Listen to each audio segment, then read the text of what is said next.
Fala pra quem tá gravando, salve, salve família, tudo bem com vocês? Aqui é o Motociclista Investidor, mais um vídeo. Hoje tá um pouco frio, nem sei quantos graus está fazendo, mas tô com um pouco de frio hoje. Mais um vídeo de resumo da carteira do canal, resumo do mês de setembro. Começando pelo aporte, aportei R$500 no mês de setembro de 2022. Lembrando que não é uma recomendação, cada um tá aí num momento diferente, cada um aporta uma quantidade diferente. Tem pessoas aqui no canal que vão aportar mais ou menos, isso é indiferente. O objetivo aqui é todo mês aportar, né? Tem que ser sagrado isso, todo mês aportar, virar um hábito e buscar cada vez mais aumentar isso. Acho que o amigão tá com frio na mão ali também. Ah, tá frio, tá sem luva, agora é ruim. E como foi o desempenho da carteira agora em setembro? Foi bem de boa, ó, sem querer dar o farol alto. Foi bem de boa, a carteira oscilou, valorizou aí 0,11%, quase nada, bem pouco mesmo. O índice Bovespa, que é o principal índice das ações da Bolsa Brasileira, também valorizou um pouco mais, 0,48%, né? Ganhou aí mais uma vez da carteira, mas a carteira está acima do índice quando a gente pega o histórico, que vocês vão ver no final do vídeo, que eu costumo colocar lá. E a carteira, ela... deixa eu trocar de pista. A carteira, ela recebeu R$25 e pouquinho de dividendos. Eu acredito que esses R$25 já são uma base dos dividendos da carteira, então eu não acredito que vou receber menos que isso. Agora em outubro tem mais empresas que vão pagar dividendos, então eu vou receber mais. E aí eu vou acabar investindo mais. Novembro eu não sei quais vão pagar, mas acredito aí que menos de 25 eu já não ganho. E daqui a pouco já esse piso, digamos assim, deve virar aí R$30 até o final do ano, talvez até 40 ou mais. Vamos ver agora, dar uma intensificada nos aportes no final do ano. Tem 13º, mais outras coisas. Então, deixa eu... o pessoal comendo a faixa, deixa eu sair de perto do pessoal. O pessoal tá rateando na rua, eu já procuro ou deixar aí ou eu acelero e sumo. Não dá pra ficar perto de quem tá chupando bala no trânsito distraído. Então eu acho que é uma base. R$25 agora é o mínimo. E ano que vem espero que o mínimo chegue aí nos R$100 pelo menos. A gente vai dar uma boa intensificada aí nos aportes e nos dividendos. Para quem não sabe, dividendos é o dinheiro que eu ganho dos meus ativos. Então, por ser sócio de empresas, shoppings, imóveis, eu acabo recebendo uma participação nos lucros. E esse é um dinheiro que é o que a gente chama de renda passiva. Eu acabo ganhando sem fazer absolutamente nada. Não importa se eu estou trabalhando ou não, o que eu estou fazendo na minha vida, o dinheiro ele continua entrando na minha carteira. A carteira tá com, vocês viram na imagem anterior que eu coloquei, mas ela tá aí com R$9.500. E a minha carteira não é focada em dividendos, porque hoje tá tranquilo de conseguir 1% ao mês. Então daria para conseguir uns R$90 se a carteira fosse focada em dividendos. Mas ela não é. Eu quero, agora, antes de falar mais da carteira, eu quero falar algumas notícias que aconteceram no mercado. Ah, meu, não vai conseguir passar.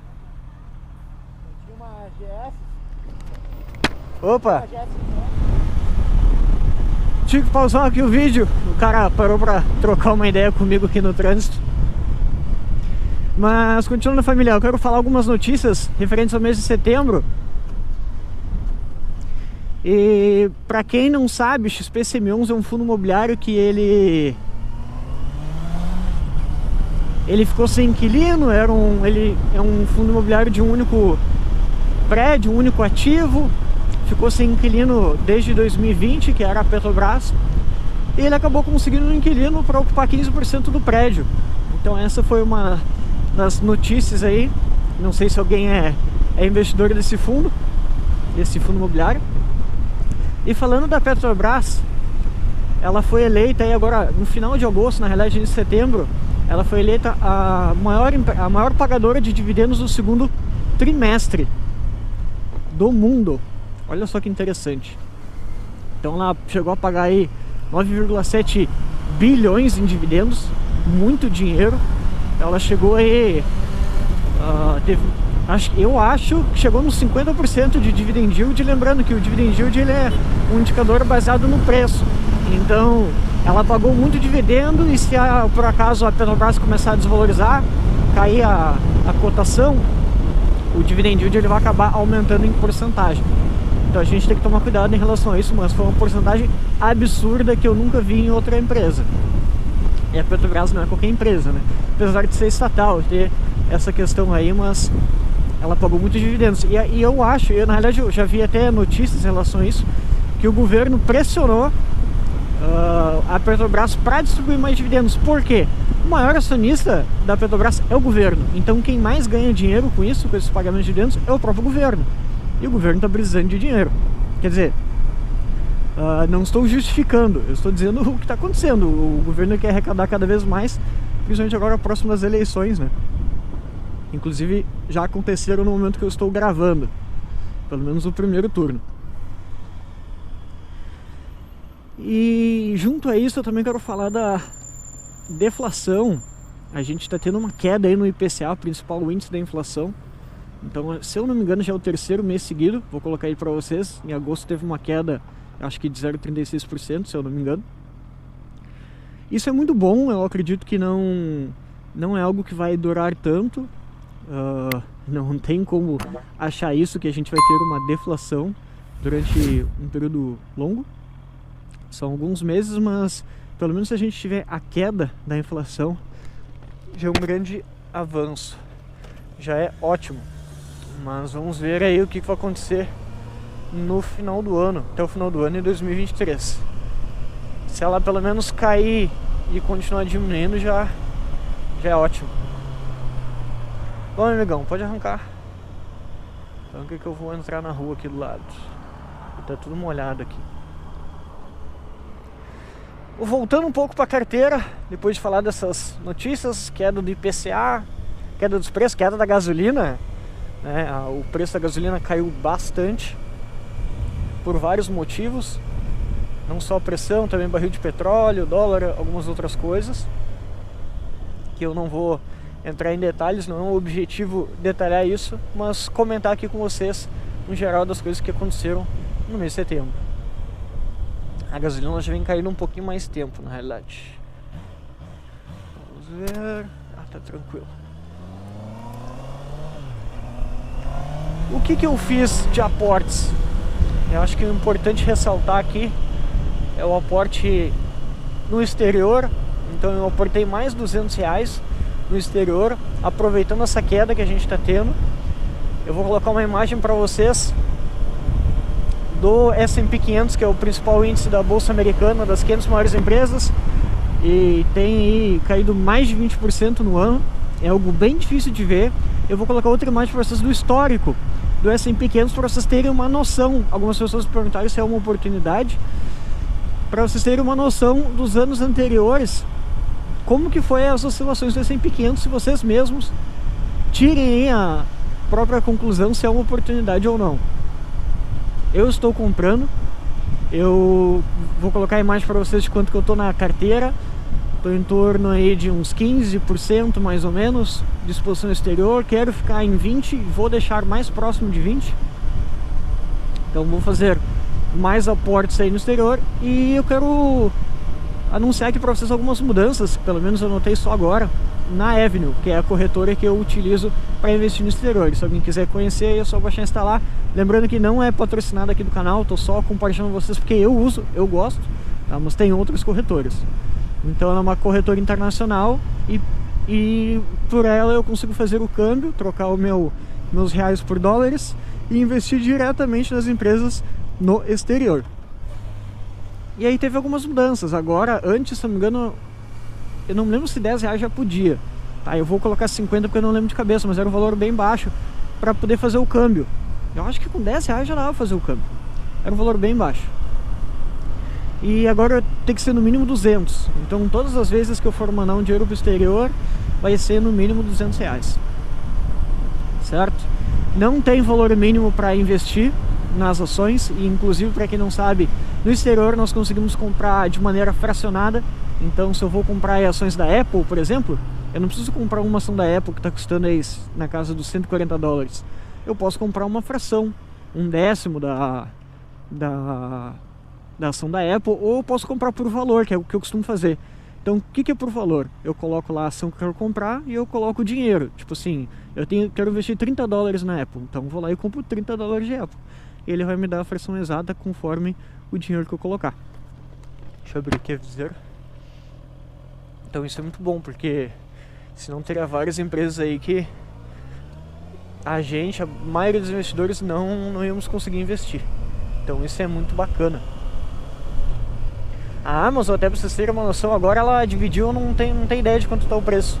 Mas teve uma época que ela tava quase 3 mil dólares. Imagina comprar uma ação de uma empresa por 3 mil dólares. É bem viável para a maioria dos investidores. E tem outra questão também, que é sobre as corretagens da Avenue. Eu já vou dar uma dica aqui para vocês, para quem criar conta na Avenue. Eu não me lembro qual é o nome das contas. Eu sei que tu começa com uma conta que tu paga aí uma corretagem de $1. Então cada vez que tu emitir uma ordem de compra ou de venda, tu paga $1. Só que tu pode trocar por um outro tipo de conta, que eu acho que é a Premium, não lembro, que tu não paga nada. Tu perde alguns benefícios, mas eu particularmente não usava nenhum deles. E tu acaba conseguindo algumas corretagens de graça. Quando eu fiz isso, quando eu comecei a investir pela Avenue, eram 10 corretagens de graça. Então podia, por mês eu poderia fazer 10 compras ou 10 vendas, ou enfim, 10 ordens, e eu não pagaria nada. Agora reduziram para 3. Então tem que tomar cuidado para não acabar pagando corretagem. Ficar pagando $1 o tempo todo, eu não sei até se continua $1, tem que dar uma olhada. Mas ficar pagando corretagem o tempo todo não é legal. É um dinheiro aí no lixo. A gente pode evitar. 3 corretagens dá pra fazer? Dá, eu acho que dá. Pra quem é holder, eu acho que dá tranquilo.